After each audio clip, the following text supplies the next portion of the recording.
Hello दोस्तों, तो क्या हाल चाल है। आज सर हम करने जा रहे हैं चैप्टर नंबर 4 के रिमेनिंग इम्पॉर्टेंट टॉपिक एंड उसके आईसीएस स्टडी मटेरियल के क्वेश्चन एंड आंसर। और सर जैसा मैं हमेशा हर वीडियो में बोलता हूँ सर, पास होने के लिए आईसीआई के क्वेश्चन पे ग्रिप होना बहुत ज़्यादा इंपॉर्टेंट है। तो क्यों बैठे हो खाली, पास होने की अब कर लो तैयारी, क्योंकि आज सर हम करने जा रहे हैं बहुत ज़्यादा मोस्ट इंपॉर्टेंट क्वेश्चन। तो आपका ना पूरा ध्यान एंड फोकस केवल यहाँ मेरी आंखों में देखो, हाँ यहीं पे होना चाहिए। बिल्कुल नज़रें मत हटाना, क्योंकि आज हम करने जा रहे हैं कॉस्ट ऑफ इक्विटी के क्वेश्चन एंड आंसर, वो भी आईसीएस स्टडी मटेरियल से देखेंगे। और सर इसमें से 8 मार्क्स का भी क्वेश्चन आ जाता, आराम से आ जाता है। ठीक है, पहले हमने कॉस्ट ऑफ डेट देखा था, कॉस्ट ऑफ प्रेफरेंस शेयर देखा था। आज हम देखने वाले कॉस्ट ऑफ इक्विटी को। जिसने नहीं देखा है तो पार्ट 1 जरूर देखे है, वो भी मोस्ट इंपॉर्टेंट। चलो स्टार्ट करते हैं बिना किसी देर के। कॉस्ट ऑफ इक्विटी, इसमें जो भी हमें जो इंपॉर्टेंट टॉपिक्स या जो फॉर्मूले सबके हम करेंगे, ये थ्योरी थोड़ी पार्ट है आ जाए। अब हमें ना आईसीआई ने टोटल 5 अप्रोच दे रखे हैं कॉस्ट ऑफ इक्विटी निकालने के लिए। और जैसे मैं बताता हूँ, आईसीआई अच्छे से अब आजकल अपनी बुक बनाने लगा है और काफ़ी कम एरर होने लगे। जैसे आप देख सकते हैं कॉस्ट ऑफ इक्विटी में जो पाँचों के पाँचों फॉर्मूले हो ना, जिससे आपको क्वेश्चन में एग्जाम में पूछे जाते हैं, क्वेश्चन पूछे जाते हैं, वो पाँचों लिखे हुए हैं। Dividend price approach, earning price approach, growth approach, realize yield approach and CAPM. और कमाल की बात यह कि जो पाँचों आप अप्रोच देखने वाले हैं ना, ये पाँचों के पाँचों सीए फाइनल लेवल पे भी सेम ही है। तो सीए फाइनल लेवल पे आप बच नहीं पाओगे। अगर यहीं पे अगर ग्रिप कर ले तो सीए फाइनल पे अच्छा आपको एक एज मिलेगा। तो पहले आ जाते हैं पहले वाले फॉर्मूले पे, जिसका नाम है कॉस्ट ऑफ इक्विटी का। एक मिनट, ठीक है। तो पहले वाले क्वेश्चन पे आ जाते हैं, जिसका नाम है कॉस्ट ऑफ इक्विटी। ठीक है, तो कॉस्ट ऑफ इक्विटी निकालने के लिए जो हमारा जो पहला फॉर्मूला दे रखा है, हमें दे रखा है डिविडेंड प्राइस अप्रोच। तो डिविडेंड प्राइस अप्रोच की अगर हम बात करें तो उसका जो फॉर्मूला रहता है वो रहता है डी अपॉन में पी जीरो। क्या रहता है बच्चों? डी अपॉन में पी जीरो। क्या सर? डी अपॉन में पी जीरो। डी का मतलब यहाँ पर क्या है? डी का मतलब है expected dividend also return as a D one. मैंने क्या बोला सर? डी का मतलब है एक्सपेक्टेड डिविडेंड, जो कि आपको दिया जाएगा इन द फ्यूचर। अगर वर्ड यूज़ करा पेड, मतलब ध्यान रखना, अगर पेपर में पेड वर्ड यूज़ करके आया तो इसका मतलब क्या है सर? ये है डी जीरो।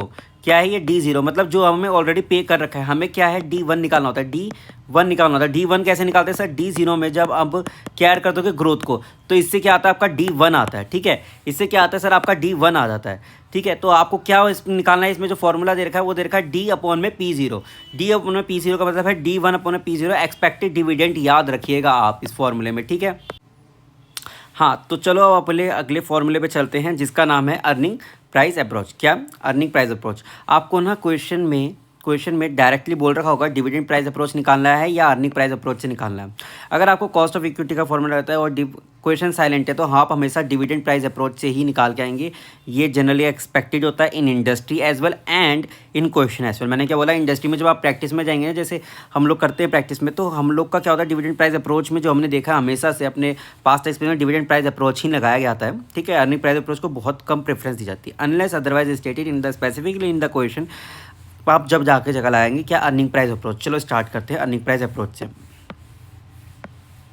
जैसा आपने डिविडेंड प्राइस अप्रोच में फॉर्मूला देखा था डी अपॉन में पी जीरो, यहाँ पे भी क्या है सर? ई अपॉन में पी है। मैंने क्या बोला? यहाँ पे जो फॉर्मूला वो बिल्कुल ही सिमिलर है, ई अपॉन में पी। लेकिन यहाँ पे ना जो आपको पी बोल रखा है वो क्या बोल रखा है? मार्केट प्राइस पर शेयर। वहाँ पे पी का मतलब क्या था? जरा आके देखो, वहाँ पे जो बोल रखा था ना आईसीआई ने, वो बोल रखा था पी का मतलब है सर आपका, पी का मतलब है market price of share x dividend. मतलब क्या बोला? डिविडेंड देने पहले से क्या प्राइस थी ना, एक्स डिविडेंड देने से पहले जो आपकी प्राइस थी ना, मार्केट प्राइस ऑफ इक्विटी, वो आपको लेना है एज अ पी जीरो। कहाँ पे सर? डिविडेंड प्राइस अप्रोच में। लेकिन ना सर एक चीज़ ध्यान रखना, आईसीआई अपने क्वेश्चन में हमेशा मार्केट प्राइस ही लिख कर देता है और आपको वो अज्यूम करके चलना है कि it's an x dividend market price. मैंने क्या बोला? आपको हमेशा क्वेश्चन में लिख कर आएगा मार्केट प्राइस ऑफ इक्विटी, आप उसको मार्केट प्राइस ऑफ इक्विटी ही मानेंगे, एक्स डिविडेंड। ध्यान रखिएगा, कुछ टीचर्स कुछ ज़्यादा ही ज्ञान देने के चक्कर में बच्चों को कंफ्यूज करते हैं। आप बस आईसीआई के एजम्पशन से ही चलिए। मैं इसलिए आईसीआई का ही मटेरियल ले रहा हूँ, मैं आईसीआई के क्वेश्चन ले रहा हूँ, आईसीआई के ही आंसर्स को प्रीफर कर रहा हूँ और आपको पास कराना है, बस बात खत्म।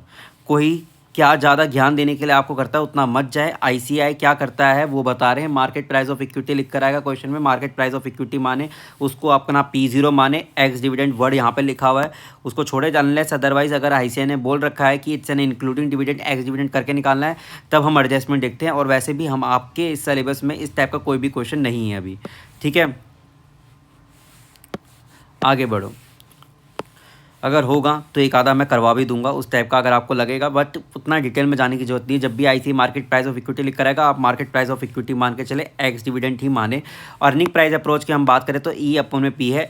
ई का मतलब सर हमारा क्या होता है sir, earning per share. E का मतलब सर क्या होता है, earning per share, earning per share. E का मतलब मैंने क्या बोला सर, अर्निंग पर शेयर बोला है। एंड देन पी का मतलब क्या है, यहाँ पे पी का मतलब क्या है, मार्केट प्राइस ऑफ शेयर। इसमें एक्स डिविडेंड नहीं लिखा हुआ है, मतलब जो मार्केट में प्रिवेलिंग प्राइस चलती होती है ना, उसको मानना होता है। और आपको आईसीआई हमेशा कुछ भी बोले, market price of share, x dividend, P dividend, J dividend, लेकिन आपको हमेशा वही पी मान के आना है, उसमें कोई भी एडजस्टमेंट नहीं करनी है। हम यहाँ पे आगे क्वेश्चन करेंगे, उसमें आप देखेंगे कोई भी एडजस्टमेंट जैसा कुछ भी आईसीआई ने नहीं करा, ना आपको करके आनी है।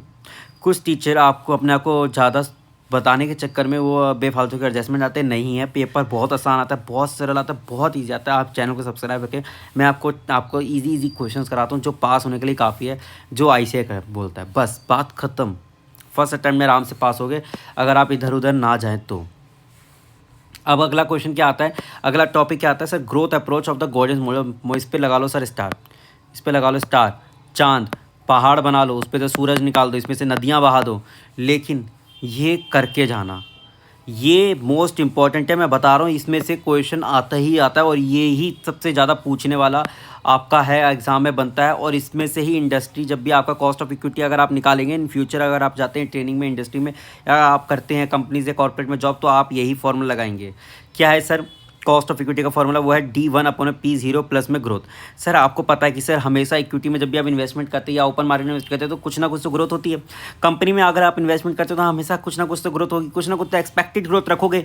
ऐसा तो नहीं है कि ना सर आज आपने लगा दिया, ठीक है, D1/P0 कर दिया, ठीक है, उसको डिवाइड करते हो गया, नहीं सर, कुछ ना कुछ तो सर एक्सपेक्टेड ग्रोथ तो होगी ना आपकी। केस इंडस्ट्री सर 5% से बढ़ेगी, 10% से बढ़ेगी, या 15% से बढ़ेगी, कुछ ना कुछ तो आप एक्सपेक्टेशन लेके ही चलोगे ना हमेशा। तो वैसे ही गॉर्डन्स ग्रोथ मॉडल आया। गॉर्डन्स ग्रोथ मॉडल जो है, गॉर्डन्स मॉडल जिसके नाम से बहुत ज़्यादा प्रसिद्ध है, उन्होंने बोला कि सर आप जो मार्केट निकाल रहे हो ना, कॉस्ट ऑफ इक्विटी, ठीक है, लेकिन आप उसमें ना एक मोस्ट इंपॉर्टेंट चीज़ भूल गए, वो है ग्रोथ फैक्टर। क्योंकि जब भी आप इन्वेस्टमेंट करते हैं किसी भी मार्केट में, किसी भी कंपनी में, या किसी भी कंपनी अपना बनाते हैं, तो उसमें सबसे ज़्यादा मोस्ट इंपॉर्टेंट क्या होता है, ग्रोथ। और वही इस फॉर्मूले में बोला गया। D1 कैसे निकालते हैं, D1 मतलब होता है कि नेक्स्ट एक्सपेक्टेड डिविडेंड। मैंने क्या बोला सर, नेक्स्ट एक्सपेक्टेड डिविडेंड, मतलब जो आपको D0 दे दिया गया है। मैंने क्या बोला, जो D0 दे रखा है उसमें आपको क्या करना होगा, ग्रोथ ऐड कर दोगे तो आपका क्या आ जाएगा, D1 आ जाएगा। मैंने क्या बोला, जो आपको डिविडेंड पे कर चुके हैं, डिविडेंड पे हो चुका है, it's a paid word use करके आएगा, तो वो क्या होगा सर, आपका क्या होगा, वो होगा आपका D0 का होगा, वो आपका D0 होगा। उसमें क्या करोगे, ग्रोथ को ऐड कर दोगे, जो भी आपका एक्सपेक्टेड ग्रोथ दे रखा है 10, 5, 10, 15, 20, वो ऐड कर दोगे। उसके बाद आपका क्या आ जाएगा, D1 आ जाएगा। D1 आ गया। D1 के बाद आपका क्या सर, आपको निकालना है P0। P0 सर आपको हमेशा क्वेश्चन में गिवन होगा करंट मार्केट प्राइस पर शेयर। इसमें एक्स डिविडेंड, इंक्लूडिंग डिविडेंड, कोई डिविडेंड कुछ नहीं लिख रखा, आपको करंट मार्केट प्राइस बोल रखा है। करंट मार्केट प्राइस वर्ड हमेशा ऐसे लिख कर देगा। अगर उसमें डिविडेंड, मेरा डिविडेंड, तेरा डिविडेंड, कुछ भी लिखा है, कुछ भी कंफ्यूज नहीं होना। मैं बोल रहा हूँ कुछ महान टीचर बेमतलब चीज़ें बताते हैं, उतना डिटेल में नहीं जाना है आपको। करंट मार्केट प्राइस लिखा हुआ है, बस आंख बंद करो, इस फॉर्मूला लिख के आ जाओ, बस यही करना है आपका। अगर ये 2 मार्क्स का एमसीक्यू आता है बिल्कुल स्ट्रेट फॉरवर्ड आएगा। 4 मार्क्स का आएगा तो उसमें भी कुछ नहीं होता, ये भी स्ट्रेट फॉरवर्ड ही आता है। नेक्स्ट एक्सपेक्टेड डिविडेंड निकालोगे D0 प्लस में ग्रोथ करके, और आपका जो P0 होगा वो हमेशा आपको दिख कर आएगा। क्या सर, मार्केट प्राइस आपको लिख कर बोल के ही आएगा कि ऐसे कि ये मार्केट प्राइस है, वो मार्केट प्राइस लो और अपना क्वेश्चन सॉल्व करो, बात खत्म, दैट्स इट। उससे ज़्यादा ना आपको ना इतना वो कन्फ्यूज़ नहीं होना है एग्ज़ाम में। अभी हम क्वेश्चन देखेंगे, और क्वेश्चन देखोगे तो आप बोलोगे हाँ सर बहुत ज़्यादा ईजी था। आगे बढ़ते हैं हम। Illustration number 9। इलस्ट्रेशन नंबर 9 मैंने जैसे बताया था ना, बिल्कुल वही इसमें वर्ड सारे के सारे यूज़ हो रखे हैं। मैंने क्या बोला सर, इसमें क्या बोल रखा है, आपको बोल रखा है कैलकुलेट करना, कॉस्ट ऑफ इक्विटी निकालना है। मार्केट प्राइस ऑफ शेयर कितना बोल रखा है, मार्केट प्राइस ऑफ शेयर दे रखा है 55। मैंने क्या बोला, हमेशा स्ट्रेट फॉरवर्ड ही आपका आता है। मार्केट प्राइस ऑफ शेयर का मतलब क्या होगा सर, ये क्या है आपको दे रखा है सर, ये दे रखा है P0 दे रखा है। आपको क्या दे रखा है सर, ये P0 दे रखा है। मैंने क्या बोला था कि सर ये कंपनी हैज़ पेड का मतलब क्या होता है सर, ये होता है D0। मैंने आपको हमेशा यही बताया था कि पेड वर्ड ही यूज़ लिख कर आएगा। पेड वर्ड का मतलब क्या होता है सर, ये होता है D0 मतलब पेड हो चुका, मतलब कितना सर दे चुके हैं, ये सर 1 रुपये दे चुके हैं। सर कितना दे चुके हैं सर, 1 रुपये दे चुके हैं। अब फेस वैल्यू कितनी थी सर, 10 रुपये थी। अब ये छोड़ो, last year and at expected growth क्या है सर, 10% है। तो मतलब क्या मैं बोल सकता हूँ कि 10% अगर मैं इसमें ऐड कर दूँ, मतलब कि अगर मैं 10% ऐड कर दूँगा तो 1.01 है, तो ये कितना आ जाएगा सर आपका, सर 1.01 ही आएगा मेरे ख्याल से। तो सर इतना ही परसेंट बनेगा, ठीक है। अब उसका जो आपको फॉर्मूला क्या होता है सर, डी वन अपॉन में मार्केट प्राइस P0 प्लस में ग्रोथ। D1 सर आपका क्या है सर 1.01 आया। P0 क्या है सर आपका एक्सपेक्टेड वो जो मार्केट प्राइस है वो 55 है, प्लस ग्रोथ कितना दे रखा है सर, वो दे रखा है 10% के अराउंड। तो 0.1 कर दो, आपका जो आंसर आएगा वो आएगा आपका अराउंड 12% के अराउंड आएगा। ठीक है, ये आपका आंसर दे रखा है 12% का, और 12% आपका आंसर आएगा। आपको बस डायरेक्टली फॉर्मूले में पुट करनी है वैल्यू, ज़्यादा इधर उधर सोचने की जरूरत नहीं है। ठीक है, आंसर मैच कर लो। ठीक है, D1 था, उसमें ग्रोथ फैक्टर ऐड करा, मार्केट प्राइस ऐड करा, ग्रोथ ऐड करा, और आपका आंसर आ गया। बस ईजी था, और बहुत ज़्यादा ईजी आपका ये हो गया। कुछ खास था इसमें?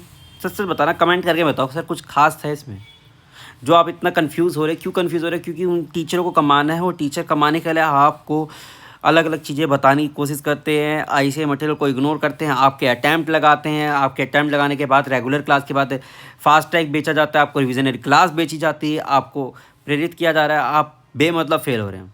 रीजनिंग बता रहा हूँ, बेमतलब फेल हो रहे हैं।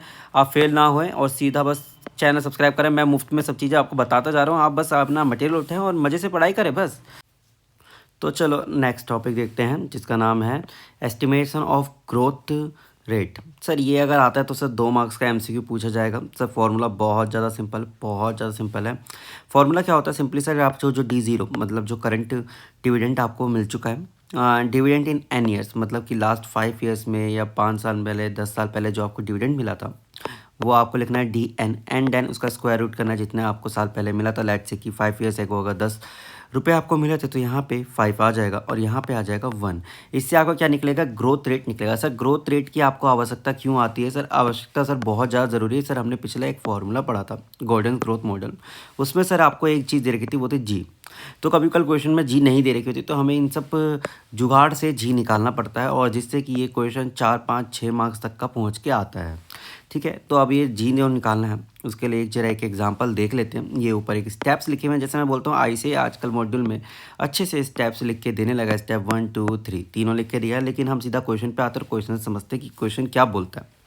द करेंट डिविडेंड D0 दे रखा है आपको 16.10। मैंने बोला था करेंट डिविडेंड जो आपको बोल रखा होगा पेपर में, वो ऑब्वियसली आया ही। क्या आया है सर, D0 सर आपको जो दे रखा है 16.10 दे रखा है। ठीक है, अब इसको क्या करेंगे सर, डिवाइड करेंगे सर किससे, the dividend 5 years ago was ₹10। तो मतलब कि इसको सर हमें 10 से डिवाइड करना होगा, और इसको जो होता है वो 5 का करना होगा, एंड देन माइनस कर देंगे sir obviously sir 1, and then sir जो आपका आंसर आएगा वो आ जाएगा सर 1.61 आया। एंड देन ये जो आपका आंसर आता है, find out the result and then corresponding year तो 5 row, and then see the interest rate is 10% का सर आपका इंटरेस्ट आता है। एक बार एक क्वेश्चन करके देखिएगा, इजीली हो जाएगा। ठीक है, आ जाओ। और ये सर इसकी रेलिवेंस कितनी है पेपर के लिए, तो मैं आपको बता दूं, ये आपका जो फॉर्मूला रहता है वो रहता है आपका सी कैटेगरी में ये रहता है, क्योंकि इसमें से आपको क्वेश्चन पूछने के चांसेस बहुत ज़्यादा कम है। और इंडस्ट्री में एक बहुत बेहतरीन मॉडल यूज़ किया जाता है, जिसका पेपर में भी क्वेश्चन आता है ग्रोथ निकालने के लिए, वो होता है B/R। और ये मेरे को स्टार लगा दो, क्योंकि CA फाइनल लेवल पे भी आपसे यही पूछा जाता है, और इंडस्ट्री में भी अगर मैं बात करूँ तो यही फॉर्मूला लगता है, और CA इंटर में भी जो आपके एग्ज़ाम में आता है ना, तो वो यही आपसे पूछा जाता है, और आपसे एक्सपेक्टेशन भी रखी जाती है कि सर आपको ये फॉर्मूला अच्छे से याद रहे। वो क्या है सर, B/R। बी का मतलब सर यहाँ पे क्या होता है सर, बी का मतलब होता है रिटेंशन रेट। क्या मैंने बोला, retention rate. Sir retention rate का मतलब क्या होता है सर, आपको 10 रुपये की अर्निंग हुई, जिसमें से आपने 4 रुपये डिविडेंड पे कर दिए, तो रिटेंशन सर क्या है सर आपका 6 है। और जो रिटेंशन है जो आप करते हैं उसी से ही आप ग्रोथ करते हैं। सर मैंने आपको बोला कि सर आपको ग्रोथ करनी, तो आप कैसे ग्रोथ करेंगे सर, आपके पास जितना पैसा अवेलेबल होगा। पैसा कितना अवेलेबल होगा सर, आपने प्रॉफिट कमाया 10 रुपये का, क्या कमाया सर, प्रॉफिट। उसमें से अगर आपने 4 रुपये डिविडेंड का बांट दिए, महीने के हम बांट दिए सर, 4 रुपये डिविडेंड के बांट दिए, तो आपके पास अवेलेबल पैसा कितना है, रिटेंशन आपने कितना कर रखा है, जो कि ग्रोथ के लिए, आपको फ्यूचर ग्रोथ के लिए, प्रोजेक्ट के लिए काम देगा, वो है सर ₹6। तो ₹6 है सर, ऑब्वियसली सर यही सर आपको आगे फ्यूचर में ग्रोथ का रीज़न बनेगा, और आपको ग्रोथ करने में हेल्प करेगा। वो क्या होता है सर, रिटेंशन होता है। उसके बाद एक और मोस्ट इंपॉर्टेंट फंड फैक्टर आता है, वो है rate of return of fund invested. मतलब सर आपने 6 रुपये सर जो थे आपके रिटेंशन रेट था, अब जो आपका रिटर्न होगा, रिटर्न ऑब्वियसली सर आपको 6 रुपये पे ही मिलेगा। मैंने क्या बोला सर, जो इन्वेस्टमेंट करेंगे इन्वेस्टमेंट करेंगे तो वो आपके रिटेंशन वैल्यू से करेंगे। रिटेंशन कैसे है, 10 रुपये की अर्निंग थी, 4 रुपये डिविडेंड दे दिया, 6 रुपये बचे। उस पे जो आपको rate of return of fund होगा उसी से ही आप ग्रोथ करेंगे। और लॉजिकल ये फार्मूला मेरे को सबसे ज़्यादा लगता है, और इंडस्ट्री में भी इसलिए ही इसी फार्मूले को यूज़ किया जाता है, वो है बी इंटू में आर। ये आप याद कर ले, ठीक है। ये बहुत ज़्यादा ही इंपॉर्टेंट फार्मूला है, ठीक है। आगे बढ़ते हैं। अगर आता है रियलाइज यील्ड अप्रोच, अरे बेहतरीन सर, एक और बेहतरीन मैं बोल सकता हूँ कि अच्छा एंड काफ़ी किफ़ायती और काफ़ी ज़्यादा अच्छा मतलब एक मॉडल है, जिसमें से क्वेश्चन आया तो सीधा सा 6 मार्क्स 4 मार्क्स का आता है। उसका ये एक बेहतरीन इलस्ट्रेशन रखा, इलस्ट्रेशन नंबर 10। इस टाइप का क्वेश्चन ना हमने पार्ट 1 में भी हमने एक तो मतलब चीज़ें कैलकुलेट करी है, तो वो पार्ट 1 में भी ना स्टार्टिंग से अगर नहीं देखे हो तो प्लीज़ पार्ट 1 भी जरूर देखें, ठीक है।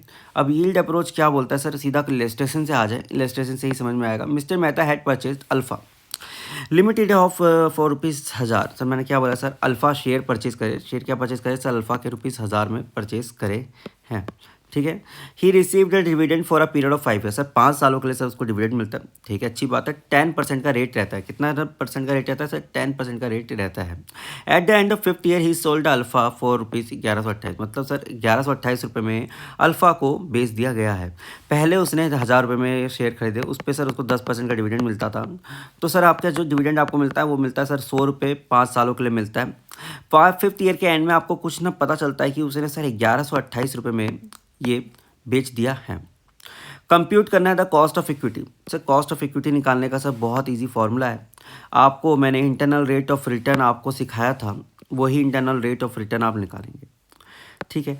इंटरनल रेट ऑफ रिटर्न कैसे निकालते हैं, जो बच्चे आपको अभी तक ऊपर तक पढ़ के आए हैं, ऊपर एक फार्मूला काफ़ी शानदार दे रखा है और काफ़ी ज़बरदस्त दे रखा है, आप पहले वो उसको दोबारा देख लें, क्योंकि मेरे को पूरा उम्मीद है कई बच्चे नादान परिंदे यहाँ पे आए तो हैं, लेकिन उन्होंने पूरी वीडियो पहले वाली नहीं देखी है। ये रहा internal rate of return. Internal rate of return मैं पहले ही बता चुका था, मैं दोबारा यहाँ पे बता देता हूँ। इंटरनल रेट ऑफ रिटर्न क्या होता है, लोअर रेट प्लस में NPV at lower rate and then NPV at lower rate minus में NPV at higher rate and then higher rate minus में एल। सर ये फॉर्मूला क्या है, ज़रा ध्यान से समझिएगा। नीचे एक एग्जांपल में हम अपने दोबारा एग्जांपल में चलते हैं, वहीं पे इसको पुट करते हैं और मैं आपको बताता हूँ सर कैसे करना है, या यहाँ पे देख लें। नीचे चलते हैं अपने एग्जांपल में, नेट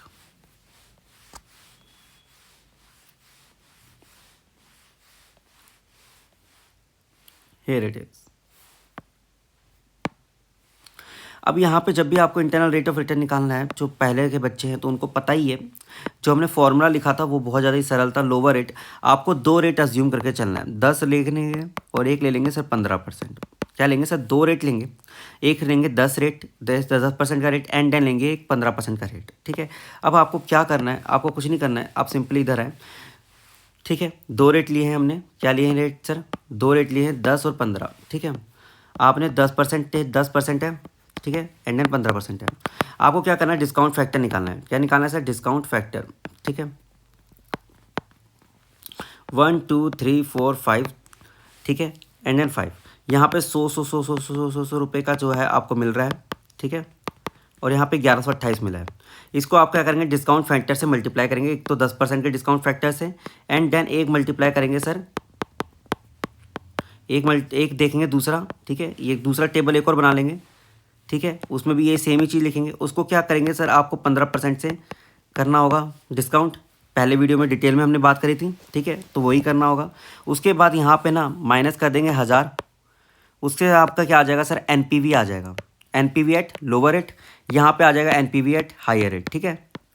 अभी मैं कर नहीं रहा हूँ डिटेल में, क्योंकि हम पहले कर चुके हैं प्रैक्टिस। तो एनपीवी निकालने के बाद डायरेक्टली आपको क्या करना होगा, सीधा का सीधा फॉर्मूले में ना वो वैल्यू पुट कर लेंगे, ठीक है। एनपीवी एक एट लोअर रेट निकालेंगे, एनपीवी एट हायर रेट निकालेंगे। एनपीवी निकालने के बाद आपको सीधा सर फॉर्मूले में सर आपको वैल्यू पुट करनी होगी, एल प्लस में NPV at lower rate, NPV at lower rate minus में एनपीवी एट हायर रेट, ठीक है, and then higher rate minus में लोअर रेट से मल्टीप्लाई कर देंगे। यहाँ पे मैंने 10% लिया था, यहाँ पे जो आपका वैल्यू आएगी दोनों जगह लोअर रेट पे आपको मैंने जो बताया वैसे आप कैलकुलेट कीजिएगा, ईजिली हो जाएगा। नहीं होगा तो बताइएगा। जो टेस्ट जो नॉलेज के जो मैं क्वेश्चन कराऊंगा तो उसमें मैं डिटेल में बता दूंगा और डिटेल में 1-2 क्वेश्चन सॉल्व भी कर लेंगे, ठीक है।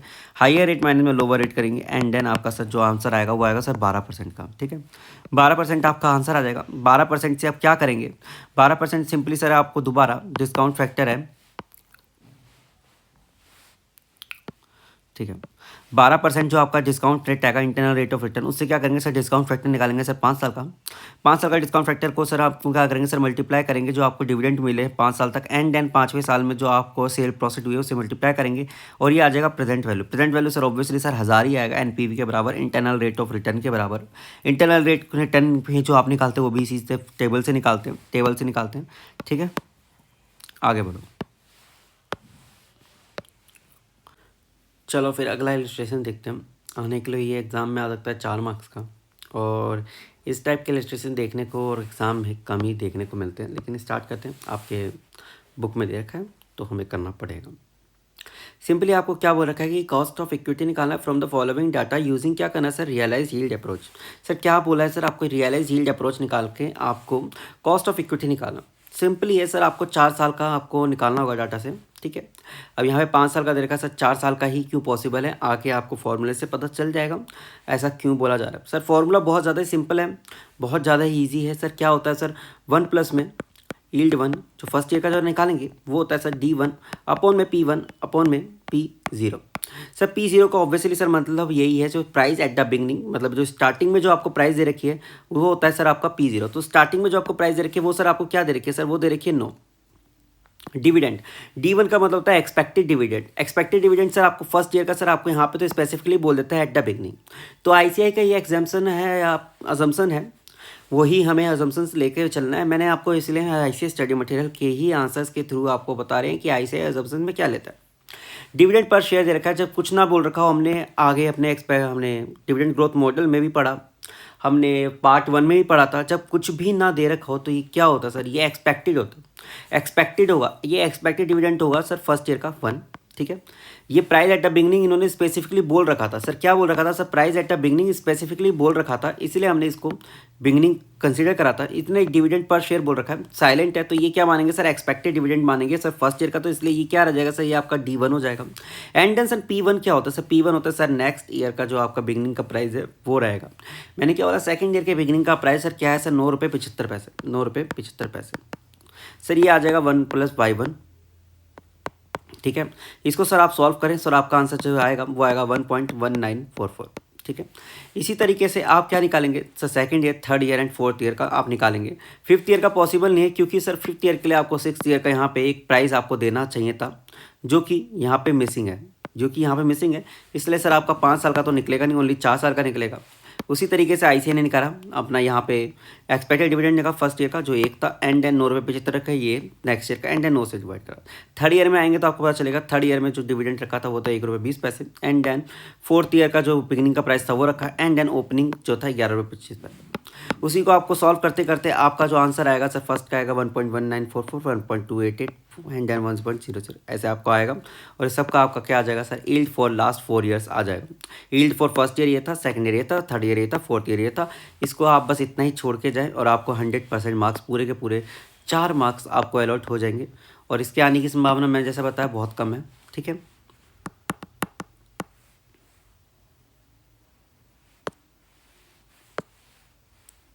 अगला आ जाए बहुत बेहतरीन बहुत इंपॉर्टेंट फार्मूला जो है CAPM।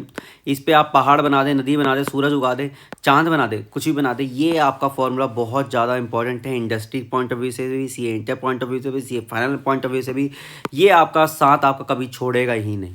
CAPM मॉडल बहुत ज़्यादा कैपिटल एसेट प्राइसिंग मॉडल, अगर आईसीआई पूछेगा तो यही पूछेगा आपको। CA इंटर में आपका समझ लो कि ये ही एक मोस्ट इंपॉर्टेंट इसमें एक फार्मूला हो जाता है। CA फाइनल में भी आपसे ये पूछा एक्सपेक्ट करा जाता है कि यही आपके पेपर में आता ही है, ठीक है। और ऑब्वियसली मैंने जैसा बताया प्रैक्टिकल जब आप जाते हैं लाइफ में तो वहाँ पर भी यही CAPM मॉडल लगता है। अब इसमें सिस्टमेटिक रिस्क और अनसिस्टमेटिक रिस्क बोल रखा है, ये एक बार आप पढ़ लीजिएगा। ये आपका थ्योरी बनता है, अगर थ्योरी आएगा तो 4 मार्क्स का तो इसमें से आ जाता है। CA फाइनल लेवल पे भी यही आपसे एक थ्योरी पूछा जाता है, इसको आते हुए इग्नोर करते हैं और सीधा फॉर्मूले पे आ जाते हैं। फॉर्मूला क्या होता है सर, फॉर्मूला बोलता है RF + बीटा, RM माइनस में RF। सर बीटा का मतलब सर क्या होता है? रिस्क। रिस्क, बीटा का मतलब क्या होता है सर? रिस्क। ठीक है, जरा इस फॉर्मूले को पहले समझे। आर एफ क्या होता है सर? Risk free return. क्या होता है सर? Risk free return. मतलब कि सर आपके आज आपके पास जेब में 1,000 रुपये है, आप मार्केट में जा रहे हैं इन्वेस्ट करने, तो ऑब्वियसली सर कुछ ना कुछ तो रिस्क होगा, कुछ ना कुछ तो रिस्क होगा। बोलते हैं ना share market is subject to market risk, read all document carefully. Mutual fund में ये बोलते हैं, म्यूचुअल फंड में तो मार्केट में रिस्क होता है, लेकिन रिस्क फ्री में जब भी आप इन्वेस्ट करते हैं तो उसका जो रिटर्न होता है वो हमेशा कम होता है। लाइक आप एज्यूम कर ले एफडी, एफडी में रिस्क आपका कितना होता है सर? बहुत कम होता है, बहुत माइनर। आज तक कभी किसी ने सुना नहीं, जब तक बैंक बंद ना हो जाए जब तक आपकी एफडी सेफ रहती है, तो उसका रिटर्न आपको देखो लेट से 7% दे रखा है। अब मार्केट की रिटर्न की बात करें, मार्केट मतलब कि अगर आप म्यूचुअल फंड में या किसी में भी लगाते हैं, आरएम जो आपका होता वो मान ले 20% का होता। आर एफ क्या होता है? आर एफ तो आपने देख ही लिया 7%। तो आर एम माइनस में आर एफ अगर हम करें, कितना एडिशनल आपको वहाँ पे मार्केट में मिलता? मैंने बोला मार्केट रिस्क प्रीमियम कितना होता है, एडिशनल मार्केट रिस्क प्रीमियम कितना होता है जब आप मार्केट में इन्वेस्ट करते हैं, तो आपको कितना एडिशनल रिटर्न देखने को मिलता? तो आपको देखने को मिलता सर 13% का एडिशनल मार्केट प्रीमियम देखने को मिलता।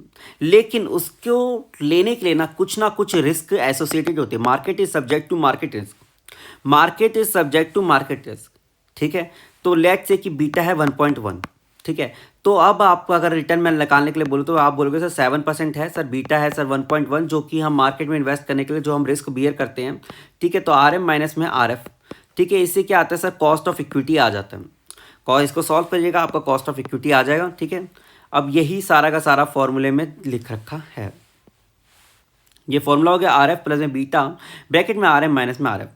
के का मतलब cost of equity, R F का मतलब रिस्क ऑफ फ्री रिटर्न। ठीक है, बीटा का मतलब बीटा कॉफिशिएंट, जो कि हम रिस्क बोलते हैं। आपको रिस्क वर्ड यूज़ करने को याद रखिएगा, रिस्क वर्ड कभी कॉल ऐसे दे देता है। ठीक है, तो रिस्क वर्ड को याद रखिएगा। Rate of return of market, जो मार्केट में ऑब्वियसली रिटर्न चल रहा है अभी, मार्केट रिस्क प्रीमियम, ये भी एक स्टार लगा दें। ऐसे कभी कल क्या बोलते हैं? Market risk premium. Market risk premium बोला तो उसका मतलब होता है आर एम माइनस में आर एफ। लेकिन अगर ओनली रिस्क प्रीमियम बोला, मैंने क्या बोला? ओनली रिस्क प्रीमियम बोला, तो इसका मतलब क्या होता है? बीटा आर एम माइनस में आर एफ। इतना डिटेल में सी इंटर पे एक्सपेक्टेशन नहीं होती, लेकिन बता दिया। रिस्क प्रीमियम लिखा हुआ था बीटा आर एम माइनस में आर एफ। लेकिन अगर मार्केट वर्ड आ गया, market, only market, only market, only market. ठीक है, ओनली मार्केट। ठीक है, ओनली मार्केट रिस्क प्रीमियम लिखा, मैंने क्या बोला? ओनली मार्केट रिस्क प्रीमियम, तो उसका मतलब होता है R M minus R F. ठीक है, उसका मतलब होता है R M minus R F. ठीक है, गलती मत कीजिएगा पेपर में। ठीक है, आ जाओ।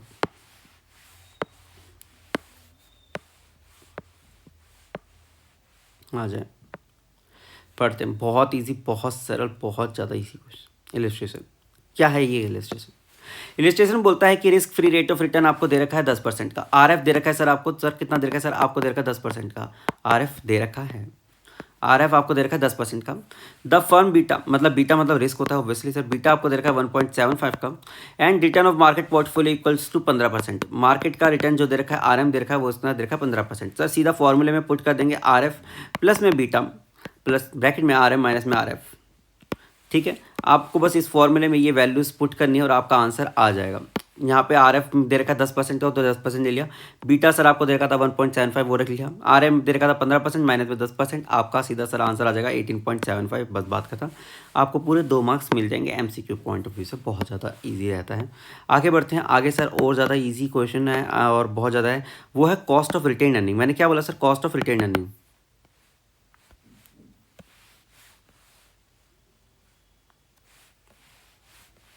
आगे आ जाए, dividend price model, earning price model और ये सब ग्रोथ मॉडल देख लिया था।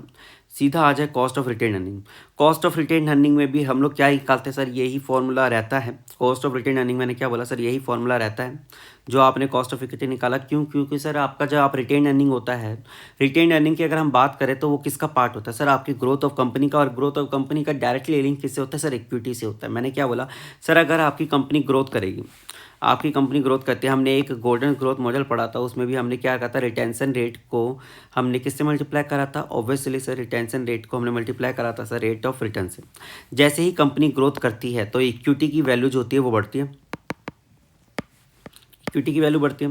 इसलिए बोला जाता है कि जब आपकी रिटेन्ड अर्निंग का आप कॉस्ट निकालते हैं तो वो क्या होता है सर, इक्विटी की इन्वेस्टमेंट होती है। क्यों इक्विटी की ही क्यों इन्वेस्टमेंट होती है सर? इक्विटी से आपको क्या होता है, जैसे डिविडेंड मिलता है और एक कंपनी की ग्रोथ कैसे होती है सर? जो आपने रिटेन्ड अर्निंग कर रखी होती है उसी से ही कंपनी की ग्रोथ होती है। मैंने क्या बोला, कॉस्ट ऑफ इक्विटी जब निकालते हैं तो उसमें सर क्या होता है सर, आपको कितना रिटर्न आप एक्सपेक्टेड कर रहे हैं, कॉस्ट क्या है कंपनी की रिटर्न के लिए, तो कंपनी कैसे ग्रोथ करेगी, तो उसके लिए क्या होना चाहिए सर, रिटेन्ड अर्निंग। कंपनी की ग्रोथ करते हैं तो उसके लिए कुछ ना कुछ रिटेन्ड अर्निंग, उन्होंने कुछ ना कुछ पैसे अपने बचा रखे होते हैं, उससे कंपनी की ग्रोथ होती है। और कंपनी की ग्रोथ होती है तो obviously equity price, equity share holders जो होते हैं उनकी भी रिटर्न्स बढ़ती हैं। इसलिए बोला जाता है कि दोनों के जो फॉर्मूले होते हैं हमेशा ऑलवेज सेम ही रहते हैं। आ जाओ करते हैं। Face value of equity shares दे रखी है आपको 10 रुपये, फेस वैल्यू दे रखी है, हमें क्या करना है, इसको इग्नोर जैसे वो करती है। मार्केट प्राइस दे रखी है ओनली 200 रुपये, ठीक है, हंसते रहा करो, ठीक है, हंसते रहो बस। मार्केट प्राइस कितना दे रखा है सर, 200 रुपये दे रखा है। Company is going to start a new project, एक नया प्रोजेक्ट स्टार्ट करना चाहते हैं। Is planning to finance is partially by new share और पार्सली बाय रिटेन अर्निंग। मैंने क्या बोला सर, न्यू शेयर से करना चाहते हो, by retain earning. By retain earning क्या सर, उससे ऑब्वियसली सर कंपनी के जो इक्विटी शेयर होल्डर्स की वैल्यू बढ़ेगी। You are required to calculate the cost of equity as well as the cost of retain earning if the issue price is ₹190 and the flotation cost is 5 रुपये। 5 रुपये flotation cost का मतलब क्या है sir, जब market से आप पैसे रेस करने जा रहे होते हैं ना तो कुछ ना सर फ्लोटेशन कॉस्ट लगती है। ये फ्लोटेशन कॉस्ट हुआ है, जैसे ब्रोकरेज चार्जेस हो गया, कमीशन हो गया, उन सबको फ्लोटेशन कॉस्ट कहा जाता है। एंड देन इशू प्राइस दे रखा है सर 190 का। डिविडेंड कितना दे रखा है at the end of first year, वो दे रखा है ₹10 का। डिविडेंड दे रखा है फर्स्ट ईयर के एंड का, मैंने क्या बोला सर, फर्स्ट ईयर का एंड का एक्सपेक्टेड डिविडेंड दे रखा है। एक्सपेक्टेड डिविडेंड दे रखा है, ये पेड वर्ड नहीं है, एक्सपेक्टेड डिविडेंड है। और एक्सपेक्टेड का मतलब सर हमेशा मैंने आपको बताया सर वो होता है D1, ठीक है। अगर मैं KE निकालता हूँ, पहले KE निकालता हूँ तो D1 अपॉन में P0 प्लस में ग्रोथ। D1 सर आपको दे रखा है सर वो 10 रुपये दे रखा है। अगर मैं P0 की अगर मैं बात करूँ तो सर हमारा जो प्राइस दे रखा है वो कितना दे रखा है सर, 190 रुपये दे रखा है अगर मैं इशू करने जाऊँगा। लेकिन बच्चों सुनो, उसमें 5 रुपये का क्या लगेगा, एक तो लगेगा फ्लोटेशन कॉस्ट, उसमें हम क्या कर देंगे, ग्रोथ को ऐड कर देंगे। उसको ग्रोथ को ऐड कर देंगे तो हमारा क्या आ जाएगा सर, कॉस्ट ऑफ इक्विटी आ जाएगा सर। इसको सॉल्व करेंगे तो हमारा आ जाएगा 10.41%। लेकिन एक इंपॉर्टेंट चीज़, मैंने क्या बोला, हमेशा सेम होता है लेकिन कुछ ना कुछ तो चेंजेस होते हैं ना। KR निकालो, KR निकालेंगे रिटेन्ड अर्निंग, उसका भी फॉर्मूला ऑलमोस्ट सेम ही है, P0 प्लस में ग्रोथ। लेकिन कॉन्सेप्चुअली थोड़ा डिफरेंस होता है। D1 का मतलब क्या होता है सर, D1 में मतलब एक्सपेक्टेड डिविडेंड वो 10 रुपये। P0 मतलब पार्ट जो आपका प्राइस है, प्राइस क्या है मार्केट प्राइस में, अभी करेंटली जो हमारे एग्जिस्टिंग शेयर होल्डर्स हैं उसका प्राइस क्या है सर। ये जब हमने KE निकाला तो उस समय हमने जो न्यू शेयर्स थे ना उसको जो हम इशू कर रहे थे, वो KE निकालते वक्त जो हमने जो P0 लिया था वो क्या लिया था, जो हमने इशू करने ना, इशू प्राइस माइनस में फ्लोटेशन कॉस्ट, क्या इशू प्राइस माइनस में फ्लोटेशन कॉस्ट। तो इशू प्राइस मैंने फ्लोटेशन कॉस्ट करा था कहाँ पे, जब हम KE निकाल रहे थे, ठीक है। लेकिन अब जब हम KR निकाल रहे हैं, मतलब जो हम एग्जिस्टिंग शेयर होल्डर का कॉस्ट ऑफ वो निकाल रहे थे, मैंने क्या बोला, एग्जिस्टिंग शेयर होल्डर का। KE में हम क्या निकालते हैं, जो हमें न्यू इशू करने थे, KE में निकाले थे हमें जो न्यू इशू करने थे। कहाँ लिखा हुआ है, partially by new share and partially by retain earning. Partially by new share मतलब जो हमें न्यू इशू करने थे, न्यू इशू का हमारे प्राइस क्या दे रखा था, 190 रुपये। एंड देन फ्लोटेशन कॉस्ट लगी थी 5 रुपये, तो उसको माइनस करा। लेकिन जो एग्जिस्टिंग का है तो उसका रिटेन अर्निंग क्या है, उसका मार्केट प्राइस क्या है सर, 200। मतलब क्या हुआ सर, जो एग्जिस्टिंग है उसको तो 200 है, कोई फ्लोटेशन कॉस्ट कुछ नहीं लगेगा, ये ध्यान रखिएगा। ये एक बेहतरीन क्वेश्चन है, गलत कराएगा आपको और एग्जाम में आएगा। तो क्वेश्चन देखिए, 10 डिवाइडेड बाय 200 प्लस में ग्रोथ रेट, यहाँ आ जाएगा आंसर आपका 10% आ जाएगा। इस चीज़ को जरा ध्यान रखिएगा, ठीक है। कॉस्ट ऑफ रिटेन अर्निंग निकालते वक्त हमने क्या करा, एग्जिस्टिंग शेयर होल्डर लिया, ठीक है। लेकिन जब कॉस्ट ऑफ इक्विटी तो निकालने के बाद हमने क्या करा, कॉस्ट ऑफ इक्विटी निकाल रहे थे तो उस समय हमने क्या करा, हमने सिंपली कॉस्ट ऑफ इक्विटी निकाल रहे थे तो हमने क्या करा, एग्जिस्टिंग मार्केट प्राइस लिया, ठीक है। एग्जिस्टिंग मार्केट प्राइस लिया था, ठीक है, रिटेन्ड अर्निंग के लिए। और सॉरी मैं गलत बोल गया। रिटेन्ड अर्निंग निकालते वक्त हमने एग्जिस्टिंग मार्केट प्राइस लिया था क्योंकि हम ऑलरेडी इशू कर चुके थे, ठीक है। एंड जब हमने कॉस्ट ऑफ इक्विटी निकालना था तो उस समय फ्रेश इशू का प्राइस निकालना था, क्योंकि हमने बोल रहे कि हमें फ्रेश इशू करने हैं। तो फ्रेश इशू जब मार्केट में करने तो उस समय प्राइस क्या आप प्रिवेल करें, क्या इशू प्राइस निकाल रहे थे, माइनस में नेट करा फ्लोटेशन कॉस्ट के साथ माइनस करते हुए। आई होप कि आपको अब ये चीज़ समझ में आ गई होगी, क्योंकि हम न्यू इशू करें तो न्यू प्राइस लेंगे, जब हम एग्जिस्टिंग शेयर होल्डर का रिटेन्ड अर्निंग निकाल रहे तो एग्जिस्टिंग मार्केट प्राइस लेते हैं, ठीक है। आगे बढ़ो। ABC company provide the following details, बहुत अच्छी बात है। कैलकुलेट करना कॉस्ट ऑफ रिटेन अर्निंग, बहुत अच्छी बात है, बहुत ज़्यादा आसान है। हमने क्या बोला सर, रिटेन अर्निंग क्या निकालते वक्त सर फॉर्मूला होता है D1 अपॉन में P0 प्लस में ग्रोथ। D1 का मतलब सर क्या होता है सर, D0 प्लस में ग्रोथ। सर D0 सर हमें क्या दे रखा है, 4 रुपये 19 पैसे, 4 रुपये 19 पैसे दे रखा है। उसमें ग्रोथ को हमें ऐड करना होगा 5% का ग्रोथ ऐड करेंगे, जो कि इन्होंने करा D0 प्लस में 1 प्लस में G। एंड देन P0 जो हमें दे रखा है, P0 सर हमें क्या दे रखा है सर, 50 दे रखा है, 50 ऐड करेंगे। एंड देन प्लस में हम ग्रोथ कर देंगे तो हमारा आंसर आ जाएगा। प्लस में ग्रोथ करेंगे, यहाँ पे नहीं, यहाँ पे ग्रोथ होता है, ऊपर की साइड होता है। फॉर्मूला ढंग से लिख देता हूँ, ठीक है। D1 हमने निकाल लिया, D0 प्लस में ग्रोथ, ठीक है। ये आएगा D0 प्लस में ग्रोथ प्लस में P0 प्लस में ग्रोथ, और आपका आंसर जो आ जाएगा वो आ जाएगा कुछ 13.8%। आगे बढ़ते हैं हम।